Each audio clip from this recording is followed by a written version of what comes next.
ఈ video IT ఇండస్ట్రీలో షిఫ్ట్ల మీద పనిచేసే వాళ్ళ కోసం. కరోనాకు ముందు షిఫ్ట్లు పద్ధతుల్లో పనిచేసే వాళ్ళకి స్పెషల్ అలవెన్స్లు ఉండేవి అండ్ ఒకే షిఫ్ట్లో కంటిన్యూస్గా పనిచేయటం ఉండేది కాదు పెద్దగా. ఏదో వెరీ రేర్ ప్రాజెక్ట్లో తప్పితే మిగతా ప్రాజెక్ట్లో రొటేషనల్ పాలసీస్ ఉండేవి, షిఫ్ట్ అలవెన్స్లు ఉండేవి అండ్ కాంబ్ ఆఫ్ ఫెసిలిటీ కూడా ఉండేది. ఫర్ ఎగ్జాంపుల్ ఈవినింగ్ షిఫ్ట్ కానీ నైట్ షిఫ్ట్ కానీ పనిచేసిన వాళ్ళకి కాంబ్ ఆఫ్ ఆప్షన్స్ ఉండేవి. కానీ ఇప్పుడు మారిన పరిస్థితుల్లో చాలా ప్రాజెక్ట్స్లో చాలా కంపెనీస్లో షిఫ్ట్ అలవెన్స్ అనేది దాదాపుగా తీసేశారు. ఎక్సెప్ట్ నైట్ షిఫ్ట్లో పనిచేసే వాళ్ళకి కొంత ఇస్తున్నారు అనుకోండి. ఈవినింగ్ షిఫ్ట్లో కానీ ఎర్లీ మార్నింగ్ షిఫ్ట్లో కానీ పనిచేసే వాళ్ళకి అలవెన్స్లు అనేవి ఇవ్వటం లేదు. ఇంకొక విచిత్రమైన మార్పు ఏంటంటే ఇప్పుడు కొన్ని ప్రాజెక్ట్స్లో షిఫ్ట్ అనే విషయమే మర్చిపోతున్నారు. అంటే టైమ్ లైన్స్ అనేవి ఎక్కడా మెన్షన్ చేయట్లేదు. ప్రాజెక్ట్లో జాయిన్ అయ్యేటప్పుడు 8 to 5 పనిచేస్తే సరిపోతుంది, వెరీ రేర్గా ఎప్పుడన్నా ఎక్కువ టైం పనిచేయాల్సి వస్తుందని చెప్తున్నారు. కానీ యూఎస్ ప్రాజెక్ట్స్ కొన్ని తీసుకుంటే ఫర్ ఎగ్జాంపుల్ మార్నింగ్ 9కి లాగిన్ అవుతున్నారు. అంటే ఆఫ్షోర్లో ఇండియాలో ఉండే మేనేజర్లో లేకపోతే ఇండియాలో ఉండే డెలివరీ టీం వాళ్ళు ఫోర్స్ చేస్తున్నారు 8 to 9 కల్లా లాగిన్ అవ్వాలి మీరు ఆఫీస్ టైమ్స్లో అని. అండ్ వాళ్ళ మీటింగ్స్ అవి అయిపోయేసరికి నైట్ 11, 12 అవుతుంది. కానీ వాళ్ళకి ఇక్కడ షిఫ్ట్ అలవెన్స్ వస్తుందంటే రాదు. అండ్ ఇంకొకటి ఏంటంటే దారుణమైన విషయం, నైట్ 11, 12 దాకా పనిచేసిన వాళ్ళు కూడా మరుసటి రోజు మళ్ళీ 9, 10 కల్లా ఆఫీస్కి రమ్మంటున్నారు. అంటే ఇక్కడ దీన్ని ఎలా మాట్లాడాలో అర్థం కావట్లేదు. ఎందుకు అంటే ఇక్కడ ఆరోగ్యం పాడైపోతుంది.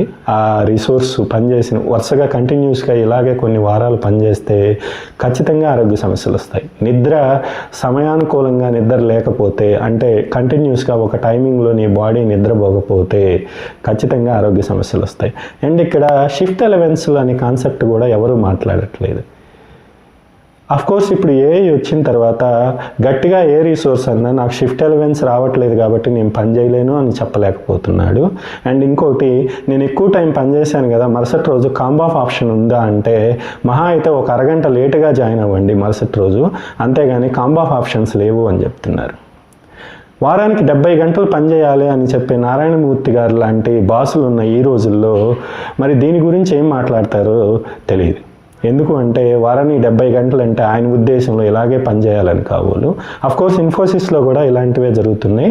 ఫర్ ఎగ్జాంపుల్ అంతే, చాలా కంపెనీస్లో షిఫ్ట్ అలవెన్స్ అనేది ఎవరు మాట్లాడట్లేదు, కాంబ్ ఆఫ్ల గురించి మాట్లాడట్లేదు, టైమింగ్స్ గురించి మాట్లాడట్లేదు.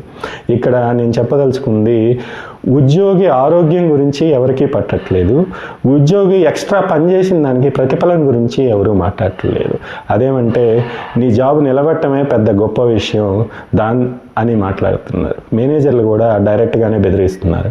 ఈ ప్రాజెక్ట్లో ఇలాగే చేయాలి, నువ్వు చేయకపోతే ప్రాజెక్ట్ నుంచి రిలీజ్ చేస్తాను, బయట వేరే ప్రాజెక్టులు లేవు కాబట్టి నీ ఉద్యోగం పోయే ఛాన్స్ ఉంది అని డైరెక్ట్గానే బెదిరిస్తున్నారు.